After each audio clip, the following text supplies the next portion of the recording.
Hello, may I read my story to you? It's about Herbie the Honey Bee. It's about a little honey bee who was born too big for his hive.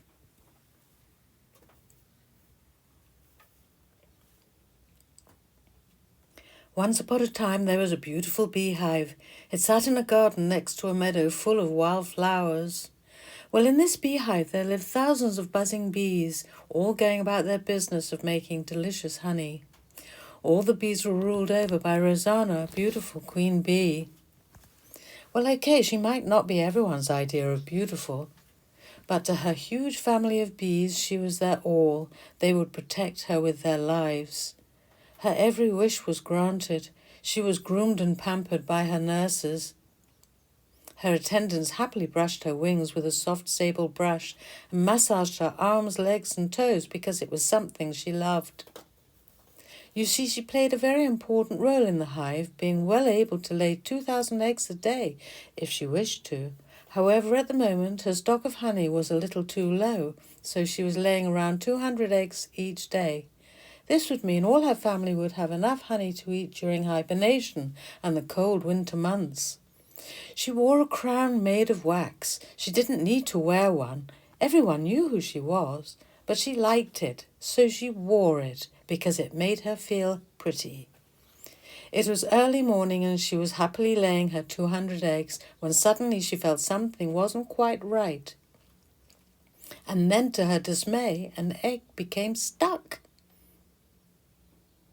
She oohed, she ahed, she ate. Her attendants were scurrying around her in panic. They didn't know what to do. And then she laid the biggest egg she'd ever laid. Everyone around was sent into panic. She had to retire to her chamber to recover, fanned by her attendants' wings to cool her down. Once the queen had recovered, the nursery bees quickly returned to tend the precious eggs. After a few days, the eggs hatched into tiny grubs. They all squeaked and squeaked, but the big grub squeaked the most, only satisfied after a whole bucket of honey bread. The nurses were becoming quite exhausted with all the extra work, feeding the huge grub, so the queen ordered the worker bees to come and help tidy up the hive. All the other little grubs were asleep, but on and on he squeaked for more and more honey bread. Honey bread is a mixture of pollen and nectar. "I'm hungry," he squeaked and squeaked. "Feed me, feed me." The baby grub was insisting on so much food, the worker bees were now becoming quite exhausted as well. Soon it became time for the little grubs to sleep. Their cells were topped with wax to keep them warm, while they developed into baby bees. 18 days later, great movement could be seen under the caps of wax, and out popped all the day's baby bees. The babies were thrilled to see they had so many brothers and sisters. But then their eyes focused on the huge baby in front of them. "Caw, you're so big," they gasped. "Hello," he called out, and then noticed how huge he was against his siblings. All the little bees climbed out of their cells and gathered round the big baby. "Why am I so big?" he said. He began to cry. "What is this liquid falling from my eyes?" "We don't know, but you're one of us and we love you." "I love you too," a little bee called up to him. "Why are you so upset, little one?" the big baby asked. "You're standing on my foot." "Oh, I'm so sorry." "That's okay. Can I call you Herbie?" she asked. "You remind me of my big brother." "Yes, if you like." And so the big little bee was named Herbie by all. The newly hatched baby bees were summoned by the queen. She loved to inspect her newborns. "Oh, aren't they wonderful?" she called out to her assistants. "Yes, ma'am," they replied as they massaged her toes. "All perfect." And then her eyes caught sight of Herbie. "What on earth is that?" she shouted out. Herbie smiled over at the queen as he passed by. "That hatched from the big egg you laid 18 days ago, ma'am." "Oh dear, yes, I do remember. Brought tears to my eyes. I had to retire to my chamber to recover." "Your babies have named it Herbie, ma'am." Is it a boy then? Don't rightly know, Mum. Drones are bigger and darker. He's not dark, nor is he a queen. Just very big. Well, we'll just have to see what happens. I have no such experience with babies this big. No, Your Majesty. Would you like your breakfast now? Herbie saw the Queen looking over at him. He just smiled politely over at her. He hoped she liked him. He felt a little emotional seeing his mother for the very first time. Everyone was so happy, their wings began to shimmy. Please don't shimmy your wings, Herbie, his friends pleaded with him. But he felt so happy he couldn't not shimmy his new wings in absolute delight. So shimmy he did. The draught blew the Queen right off her throne. All the baby bees behind Herbie were literally blown off the page. The Queen flew through the air. Her attendants tried to catch her and her crown. Once the Queen had regained her composure and her crumpled crown, she summoned her guards. Herbie was ordered to leave the hive.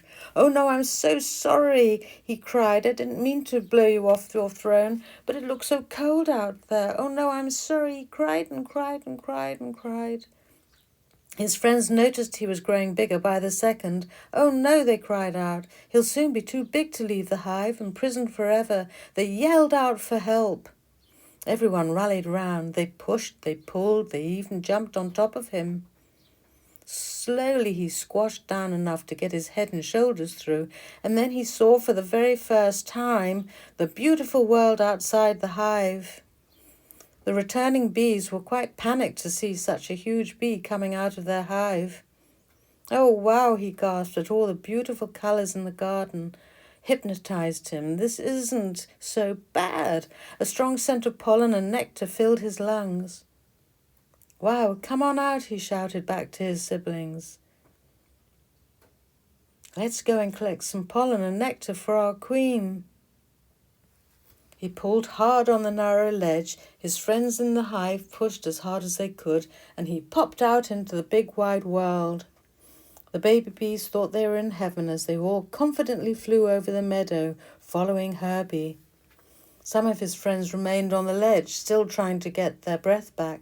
They were all having so much fun jumping from one flower to another. He didn't know which flowers to go to first, and then he saw some beautiful red flowers. He settled on one of the flowers, and then, to his horror, he felt himself falling to the ground with a bump. Herbie lay in the grass. He was a very unhappy little bee. Well, maybe not so little. His friends looked concerned. "Don't worry, Herbie. We'll find you some special flowers." They giggled and added, "Big ones."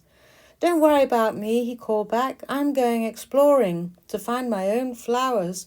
In the distance, he saw some rocks that reached right up into the sky, so he flew off to investigate and discovered the most wonderful flowers he'd ever seen. Not that he'd seen many. He threw himself into the soft petals, covering himself with pollen. He drank the nectar deep inside the flowers, filling his storage tanks until full. Every time Herbie settled on a flower, it thanked him by tapping him on his head gently. By doing this, the flower was pollinated so that it could then make seeds for baby plants to grow. Herbie arrived back at the hive amidst a cloud of pollen. He was so upset he couldn't get back in to offload his cargo. He sat and sulked until the Queen was told of his return and of all the beautiful pollen in his pollen bags and sweet-scented nectar in his nectar tubes. The Queen was both thrilled and amazed at how much food he had returned to the hive. Most unusual for a boy, she mused, but wonderful.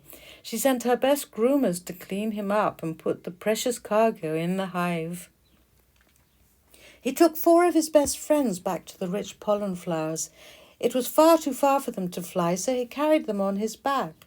"There are my flowers. Can you see them way ahead?" he called back to them, under the rocks that climb right up into the sky. He and his friends were in heaven, filling their pollen bags until full. They didn't drink the nectar because it would make them too heavy for Herbie to carry them home. Herbie and his friends arrived home as the sun was setting. All were covered in the most wonderful pollen. The queen popped her head out of the hive to welcome him back. She even took off her crown. "Oh, Herbie, you are wonderful. I'll be able to increase my egg production soon. I'm so sorry you can't sleep with us in the hive tonight," she said. So she gave him 2 full buckets of royal jelly for his supper. It had been an exhausting day. All Herbie wanted to do was sleep. His friends joined him and cuddled close to keep him warm. But as it grew late, it got colder. One by one, they became so cold they had to go back inside the hive. A noise woke him. He found himself all alone in the dark, scary night. It was his very first night time. He felt so cold and longed to be back with his family. Wet liquid fell from the sky. He had never seen rain before. He panicked and jumped off the ledge, but his wings wouldn't work. They were too cold. He landed in soft grass and then scampered up into a bush, finding refuge clinging to a twig under a leaf. He cried himself to sleep, longing to be back with his huge, warm family.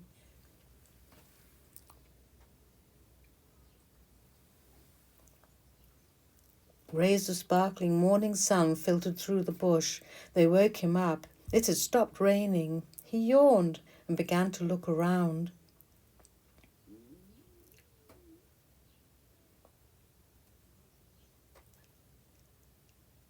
Herbie saw way below his twig a pond of water and beautiful flowers bobbing round on the surface. How strange, he thought as he flew down to investigate. His wings were cold and stiff, but he managed to glide down to a lily pad where he massaged life back into them with his back legs. And then he climbed onto a flower and began to drink the sweet nectar at its heart. Buzz, buzz, buzz, buzz. His tummy became warm and full.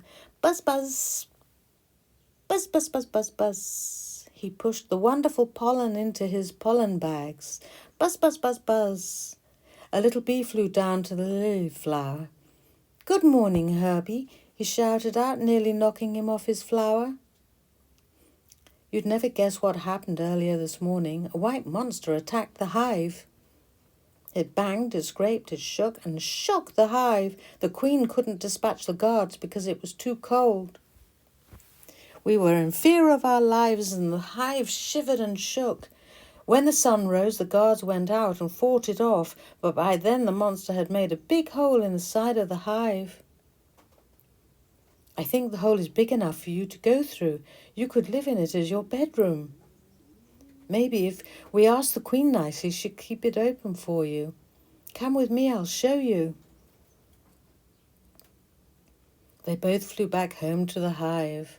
As they neared their home, they discovered that the white monster had returned. Herbie flew round, studying the strange creature. It was busily looking at the hole it had made in the wood. When it stood up, Herbie saw it had placed some wood at the entrance. "Hey, Herbie, it looks almost like the monster has made the hole for you, landing stage and all."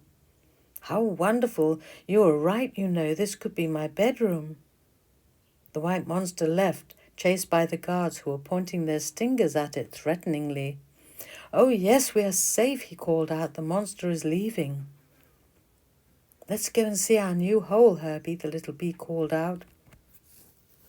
They approached cautiously. He wanted to land in the middle, but masses of little bees swarmed the area. "Hey, watch out, I'm landing," he shouted to the little bees down below. And he and his friend flew down onto his new landing stage. So thrilled was he. Little bees were swarming everywhere around the new hole. "Oh, wow, this looks lovely," Herbie whispered as he inched his way inside. "Oh, it's very dark inside," he whispered. His friend giggled. "That's because your huge body is blocking the light from the entrance." Oh, do you think it's safe to go inside?" he asked. "Yes, go on in," his friend encouraged. "We'll stand guard and shout if the monster comes back." He came back feeling very nervous. "Are you still there?" he asked. "Yes, go on." "Oh, wow, this will make a wonderful bedroom for me," he shouted back to them. He was able to deposit his very own pollen bags for the very first time, coaxed by the Queen's groomers, who were thrilled. Shimmy, shimmy, shimmy, shimmy. Oh, this is wonderful, they heard him call out. So roomy there's a bit of damage to the side of the comb, but nothing we can't mend. I'm so happy.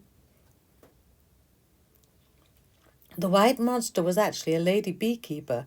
She was amazed at Herbie's size and decided to make a special entrance for him. She watched him through binoculars to make sure he found the hole she had made for him. A bee as valuable as Herbie can't be left out in the cold. Shall we go and collect flowers for our queen? Off they all flew, following Herbie to feed on the wonderful flowers. Goodbye, goodbye. Herbie flew back to his beautiful flowers. He was so happy knowing he could go back to his family and his lovely bedroom. He took his very, very best friend with him for company. Back to the flowers that grow under the rocks, that climb right up into the sky. Bye-bye. Bye-bye.